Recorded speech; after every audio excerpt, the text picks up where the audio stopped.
This week on Inside Boulder News, winter is coming. See how city snow crews get ready for the upcoming snow season. The city's forestry team is set to begin work on removing hazardous trees. And don't miss this year's Indigenous Peoples Day celebrations. Welcome to Inside Boulder News, your source for all things Boulder. I'm Jocelyn Avendaño. On Sunday, October 2nd, police received a report about a disturbance with guns nearby in the University Hill neighborhood. According to the Boulder Police Department, at least 3 different types of firearms were involved. No community members were injured in the altercation. On Tuesday, the Boulder Police Department asked for the public's help to help identify a second person of interest in connection to the shooting. Police announced on Thursday that they have made a second arrest. Detectives arrested 18-year-old Gabriel Sharma for attempted murder in the first-degree extreme indifference and faces additional charges. Boulder police have also arrested and charged 22-year-old Zachy Lucas for attempted murder and faces additional charges as well. This suspect was wounded by police during Sunday morning's gunfire at 13th Street and Pennsylvania Avenue on University Hill. He and Sharma are being held on a $500,000 bond. Boulder Police Chief Maris Harrells released a statement saying, quote, "We want our community to know that we take these crimes very seriously and we will not tolerate anyone who comes to Boulder to harm our community members. We will be increasing patrols and conducting other initiatives on University Hill overtly and covertly, as well as continuing our partnership with CUPD to keep everyone safe," end quote. Detectives are continuing to follow up on leads to identify the other individuals involved in Sunday's incident and appreciate the tips received from the community. They still ask anyone with any information to call Detective Cantu at 303-441-4328, reference case 22-09880. More information may be found on the city's newsroom. Fall may have just arrived, but city crews are already preparing for winter. Preparations include training new team members, ensuring equipment is in good working order, and helping the community prepare for snow. Channel 8 producer Steve Shepler has the story. So the types of employees that we have in for snow and ice are all of our maintenance groups in what used to be public works. So it's utilities maintenance, transportation maintenance, transportation operations. Then we go into our training program. Drivers will go get with trainers and learn all of the in-cab stuff. For a lot of them, it's a refresher. For new folks, it's new material for them. We go through the computer system that's in the cab that tracks all of the material usage and actually manages material output while they're driving.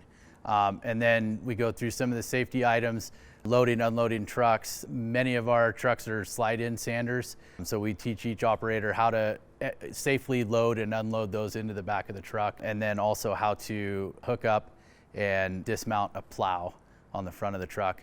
And then for our newer employees, we also do a driving course piece so that they actually learn. Some of these folks have never been in a plow truck, so learning just how big the truck is and how difficult it is to maneuver it around some of those obstacles that they may find in out on their routes. To prepare a driver for snow removal, our training course is really fairly short. They spend about 5 hours in training total. New this year, what we're doing is actually in-cab training during live snow events. So that'll be a veteran driver paired with a lesser experienced driver. There's so many things that they need to pay attention to while they're in an active snowstorm plowing. All the material applications, making sure that they are on a street that's on their route, and then where to put the snow and which direction to push the snow while they're going along. So what goes into preparation for the city of Boulder for snow is months of planning. We've been working on a lot of this stuff and getting our training program set since June or July. And then we're constantly trying to update and do better than we did the previous season. We are in the process of a large snow and ice program update project. Any of the implications from that will be implemented in the 23-24 season. We may be able to identify some small things that we can do this season to change things up a little bit, but the major changes will be next year. Please give our trucks room while they're out there plowing snow. They're very large vehicles. They are paying attention to a lot of things, and your safety and our safety is our utmost responsibility. So please allow us the space and time to make the roads safe for you, and that way you can get to your destination safely and we can get back to our families. The Comprehensive Flood and Stormwater Master Plan is the guiding policy document for Boulder's stormwater and flood utility and was approved by Council in September of 2022. The Comprehensive Flood and Stormwater Master Plan it provides the policy framework for implementing programs and projects for the City of Boulder stormwater and flood management utility. And it's really the overarching guiding document that informs drainage-specific mitigation planning for flood. The Comprehensive Flood and Stormwater Master Plan was last updated in 2004. Since then, Boulder has experienced a record-setting flood and severe wildfires.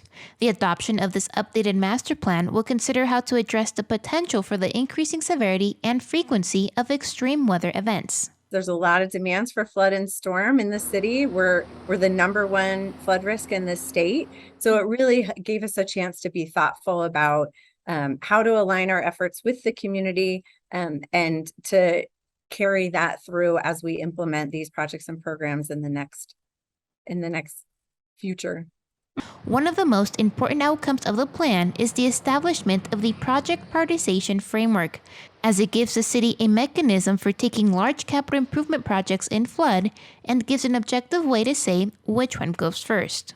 Racial equity really ended up being high and is in part of the framework now. So really the bottom line is we want to, the framework will be applied so that the projects that do the greatest good go first. And that will guide our work for the next decade or so. To learn more about the Comprehensive Flood and Stormwater Master Plan, please visit the website seen on your screen.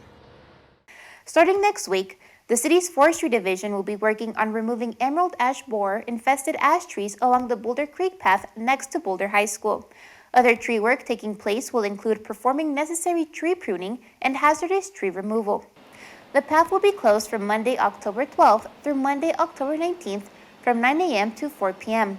Boulder Creek Path will be closed between 17th Street and the Arapahoe Underpass near Arapahoe Avenue and 13th Street. The path will be open each day before and after tree work is being done.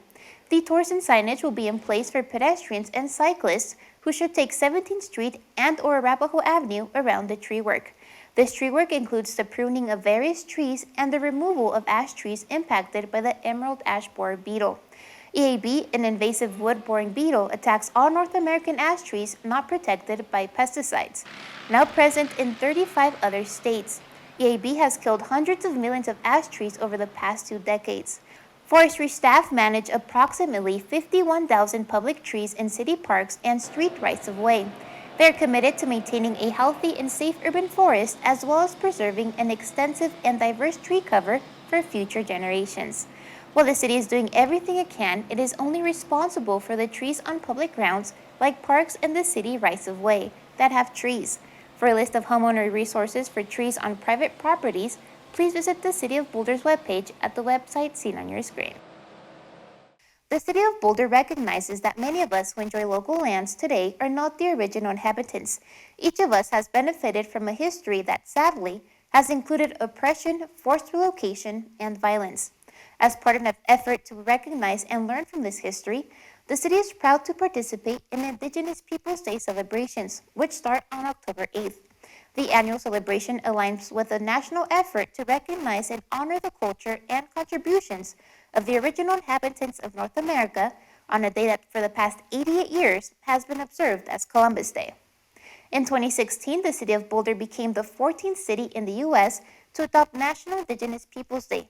From October 8th through the 12th, local organizations, along with the City of Boulder, will come together to share knowledge about the Indigenous community. The celebration will be over a 4-day span with events all over the city. Festivities include intertribal dances, songs, movies, and workshops revolving around Native Americans.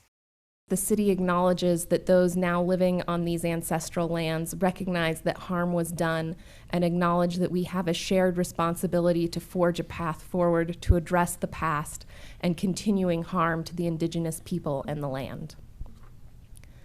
As we mark this year's Indigenous Peoples Day, we must ensure ongoing work to acknowledge and address the past, to help inspire education and reflection, and initiate meaningful action to help support Indigenous nations, communities, and organizations. For more details and a full list of events going on during Indigenous Peoples Day, please visit the website seen on your screen. Thank you so much for joining us on this week's edition of Inside Boulder News. Connect us on Facebook and Twitter.